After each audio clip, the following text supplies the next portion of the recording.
What's going on YouTube? This is James, back at it again with DeSRecordings. Today we're going to look at inserts and sends when it comes to mixing in your DAW. This isn't DAW specific, but obviously I'm using Pro Tools, so let's just get right into it. I'm going to look at the snare track today and these claps, okay? So we're going to talk about inserts and sends. As you can see, in Pro Tools you get your inserts and sends right above the track. Okay, so let's start with sends. Sends are typically used for time-based effects, like reverbs and delays. All it does is you have your dry track and you want to send a copy of it to the reverb for the reverb to hear, react, and then send that to your submix or wherever else you want to send it. The reason you want to use a send is because you can control exactly how much level you want the reverb to listen to. So let's go ahead and listen to the snare drum and we'll see what it sounds like. Just real quick for routing, as you can see I'm sending it through bus 17 and 18. The dry is going through bus 1 and 2. So 1 and 2 is my submix, 17 and 18 is my verb bus. And then you can see here I have an aux track listening to this bus 17 and 18, and then that's going to my submix. And then I have the Sound Toys little plate, and also just a Abbey Road reverb trick that I'm going to talk about in another video. But anyways, that's what's getting listened to through this send here. And this send, I'm only sending negative 18 dB through that bus. So let's go ahead and listen to what it sounds like.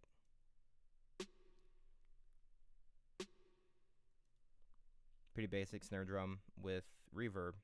But then you can see if I just kill the send, a completely dry snare. So why would I use the send instead of just putting a reverb on the track as an insert? First off, inserts are typically used for dynamic effects like compression and EQ. Doesn't mean you can't put a reverb in an insert, which I'm going to talk about in just a minute. But the reason I'm doing that is so I can have one reverb doing multiple things. For example, the lead vocal on this track, I'm also sending through that same bus 17 and 18, going here through the same exact reverb as the snare drum. And this is what that sounds like. I follow you into the woods sour. There's Charlene's beautiful voice. But let's combine it. So then here's the snare drum and the lead vocal, and it's going through the same exact reverb. And that's what it sounds like. I follow you into the woods sour. And there we go. We got one reverb doing the work of whatever I want to send to it. So like on this track, I had the vocal, I had the intro vocal, and all of the background vocals going through the same exact reverb. In old school mixing world, the reason for this is because you didn't have a million reverb units in a studio. One, it would take up a bunch of space. Two, it's super expensive to have a bunch of reverb units just sitting around.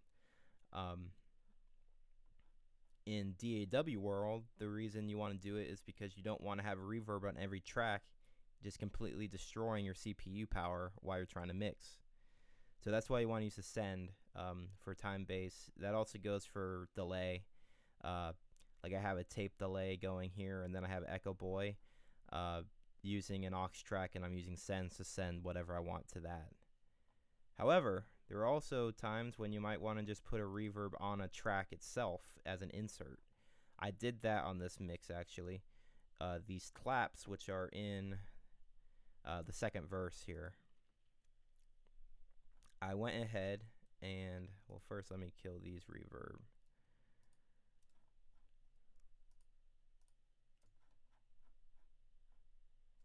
Alright, so here we go. I brought a Deverb up, just the Avid stock reverb plugin, and I put it as an insert on the track. Now, why did I do this instead of using a bus? For a couple of reasons. Just taking the time to make a bus and an aux track and everything. I was moving quick, and I just wanted to put a reverb on this real quick and move on. More technically, I just wanted a certain type of reverb on these claps as opposed to what I had on other things. I want this to stand out a little bit in the mix. So I just put it on an insert, but what you can do is there's a mix right here. So you can see what I did was have the mix at 50%, meaning the reverb's only putting out half, and then it's letting the dry signal pass out halfway as well. So that's what this sounds like. We'll bypass it and then we'll add it. So actually this track already had a little bit of reverb on it from the producer that sent it to me. I added some more, so that's what this sounds like.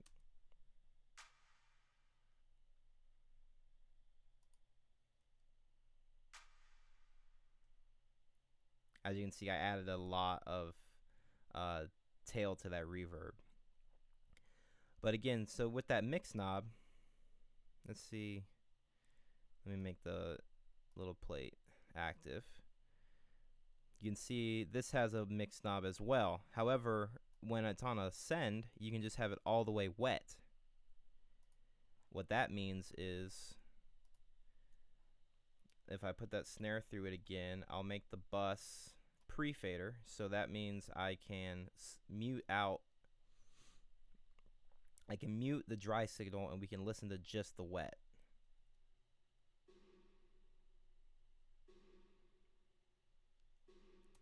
So that's what a reverb sounds like with it at 100% wet. You're just hearing the tail. Whereas if I put the dry signal back in, there's the full snare with the reverb on it. Pretty simple, but I can understand how some people, it takes a little bit of time to kind of wrap their head completely around it. But long story short, the goal of this video is use sends for your time-based effects, reverbs, and delays. However, there are certain times where you might just put a reverb on an insert and call it a day.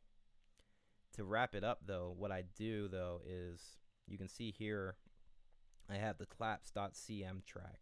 What that means is a claps committed. So I can make this inactive.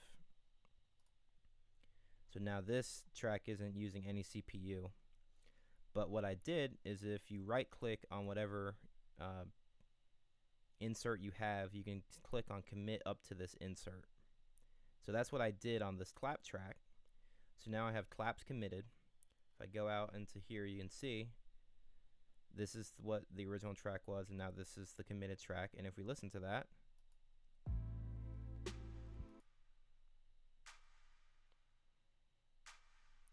you can hear that the reverb is now printed onto the track. So if you zoom in, now you can actually visually see on the waveform the reverb tail. Now I have the track printed in the audio, and now I don't even need any reverbs pulled up. I can just have it already printed on because that's what I wanted. I committed to that sound. So that's all for today. I hope you kind of see now a little bit the difference between inserts and sends, why you would want to use each, and also about just committing to your sounds, guys. Once you get what you want, if you just commit to it, then you don't have to have any plugins on the track at all. Like this track here, the claps committed, I got nothing on it because I already had what I wanted committed to that track. So that's all. Have fun recording and mixing, everybody. Again, this is James with DSRecordings signing off for the day. We'll check you later.